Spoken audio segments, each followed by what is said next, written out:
Kami akan mengajak Anda memahami bagaimana metode lab scroll digunakan untuk menentukan kadar gula dalam bahan pangan. Halo Sobat Pangan, pernahkah kita bertanya seberapa besar kandungan gula dalam produk pangan yang kita konsumsi setiap hari?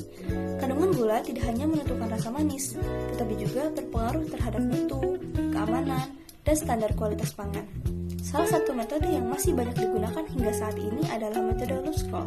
Presentasi ini disusun sebagai bagian dari pembelajaran analisis pangan di bawah bimbingan Ibu Raden Siti Nurlayla, STP, MTP. Berikut beberapa poin yang akan kami sampaikan pada presentasi kali ini. Di antaranya latar belakang, metode kerja, data pengamatan, perhitungan, dan kesimpulan. Presentasi ini disusun dan disampaikan oleh kelompok 6 TPGB. Adapun anggota kelompok kami terdiri dari Gadis Azahra, Alivia Alfidausi, Nova Alfia, Yuci Andriani, Niswa, Nurlela, dan Fazira Syafa. Gula merupakan komponen penting dalam bahan pangan yang berperan sebagai sumber energi, pemberi rasa manis, dan penentu mutu produk. Jenis gula yang umum ditemukan meliputi glukosa dan fruktosa sebagai gula pereduksi, serta sukrosa sebagai gula non-pereduksi. Oleh karena itu, penentuan kadar gula pereduksi dan gula total penting dilakukan untuk pengawasan mutu dan pemenuhan standar SNI. Metode lab scroll digunakan untuk menganalisis kadar gula berdasarkan kemampuan gula mereduksi ion tembaga dalam suasana basah dan pemanasan. Tujuan dari praktikum ini adalah menentukan kadar gula produksi alami seperti glukosa dan fruktosa yang terdapat dalam bahan pangan tanpa perlakuan inversi.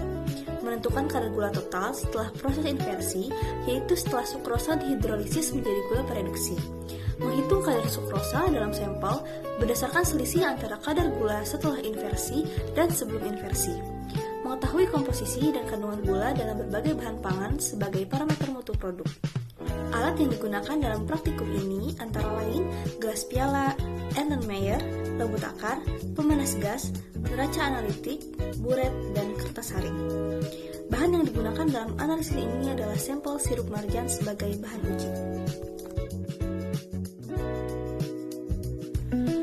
Pada tahap proses penetapan kadar gula metode lab scroll yaitu ada preparasi sampel yang dimana ditimbang 5-10 gram bahan,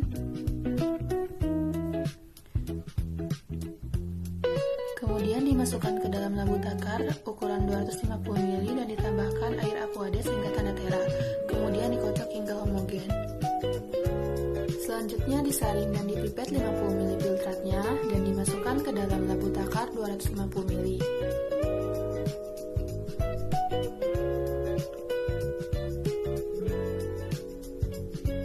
Ditambahkan 10 ml larutan BB asetat setengah basah kemudian dikocok dan ditambahkan dengan tetesan larutan Na2HPO 40% dan ditambahkan air aquades hingga tanda tera kemudian dikocok dan dibiarkan 30 menit kemudian disaring.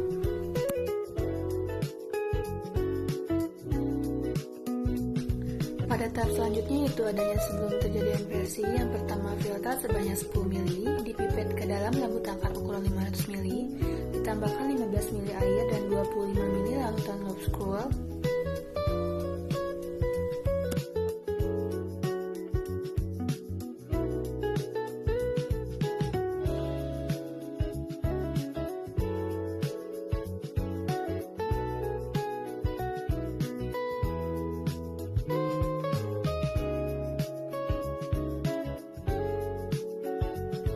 Setelah itu dipanaskan selama 2 menit sampai mendidih dan didihkan terus selama 10 menit dengan nyala api yang kecil. Dan diangkat serta didinginkan secara cepat. Setelah dingin ditambahkan 10-15 ml larutan KI 30% dan 25 ml H2SO4 25% dengan pelan-pelan.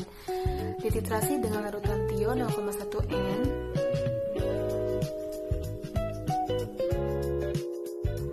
Dan diteteskan larutan kanji 5% sebagai indikatornya agar larutan berubah menjadi warna putih kekuningan. Pada tahap terakhir yaitu setelah terjadi inversi, yang pertama difilter sebanyak 50 ml dan dimasukkan ke dalam lampu takar ukuran 100 ml. Ditambahkan 5 ml HCl 25%, kemudian labu dimasukkan ke dalam penaras air dengan suhu 60-70 derajat Celcius. Diamkan larutan selama 10 menit agar menginversi gula-gulanya dan diangkat serta didinginkan. Kemudian ditambahkan 5 tetes indikator PP dari NaOH 30% sampai larutan berubah menjadi warna merah jambu. Tempatkan hingga tanda tera volume 100 ml kemudian dikocok secukupnya.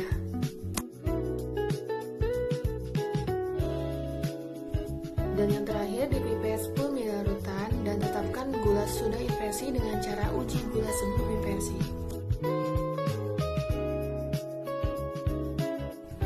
Pada pengujian ini digunakan sampel sirup dengan bobot 5,10 gram.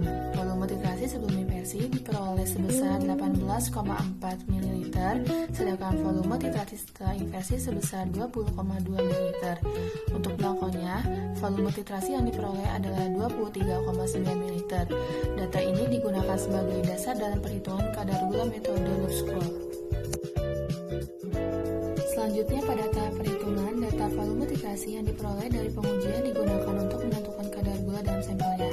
Perhitungan ini diawali dengan menentukan selisih volume titrasi antara belangko dan sampel, baik sebelum ataupun sesudah inversi. Selisih volume ini menunjukkan jumlah ion tembaga yang direduksi oleh gula pereduksi dalam sampel. Selanjutnya, nilai selisih tersebut dikonversi menjadi kadar gula pereduksi menggunakan tabel Loeb-Scroll. Dari hasil perhitungan, diperoleh kadar gula pereduksi sebelum inversi dan kadar setelah inversi. Kadar sukrosa kemudian dihitung berdasarkan selisih antara gula total dan gula pereduksi alami. Hasil perhitungan ini digunakan untuk mengevaluasi kandungan dan mutu gula dalam sampel pangan. Berdasarkan praktikum yang telah dilakukan, dapat disimpulkan bahwa metode Loeb-Scroll dapat digunakan untuk menentukan kadar gula produksi, gula total, dan sukrosa dalam bahan pangan.